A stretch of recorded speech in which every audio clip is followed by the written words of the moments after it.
आणि मुलींनी सांगितलं होतं अण्णासाहेब पाटील महामंडळाला जे 10 लाखाचं कर्ज जे कोण घेतील त्याचं व्याज हे सरकार भरणार. कोपर्डी जे आपण जिथं आणखी निकाल लागायचा आहे, फाशीची शिक्षा व्हायची आहे, खटला चालू आहे, शेवटची सुनावणी 17 तारखेला आहे. यापूर्वी 31 साक्षीदारांकडून त्यांची फेर तपासणी उलट तपासणी झालेली आहे. आता फक्त एकच साक्षीदार राहिलेला आहे.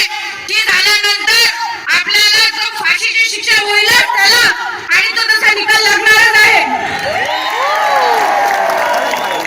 त्यानंतर आपल्याला कुणबी समाजाला, आपल्या जो मराठा समाजाला सर्टिफिकेट मध्ये ज्या अटी यायच्या, ज्या आपल्याला अडचणी निर्माण व्हायच्या त्या सुद्धा दूर झालेल्या आहेत.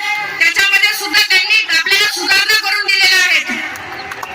आणि अॅट्रॉसिटी कायदा सर्वात महत्त्वाचा निर्णय म्हणजे अॅट्रॉसिटी कायद्यासाठी प्रत्येक जिल्ह्यात समिती नेमण्यात आलेली आहे. आता अॅट्रॉसिटी कायदा डायरेक्ट लागू होणार नाही. जिल्हा समिती,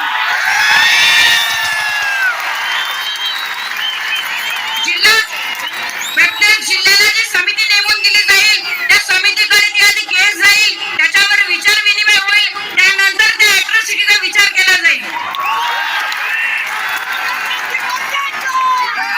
आणि परत आणखी एक महत्वाची गोष्ट म्हणजे मंत्रिमंडळाची एक अस्थायी समिती निवडण्यात जाणार आहे.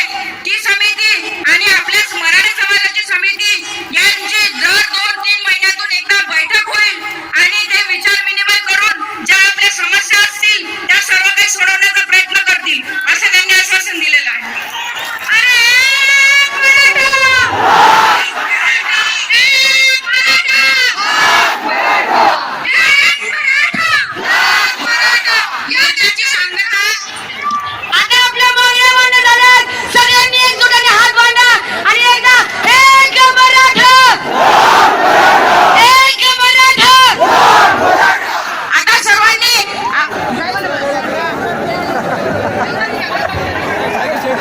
आणि मुख्यमंत्री सभागृह आता चालू आहे.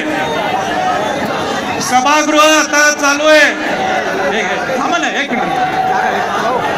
सभागृह चालू आहे आता.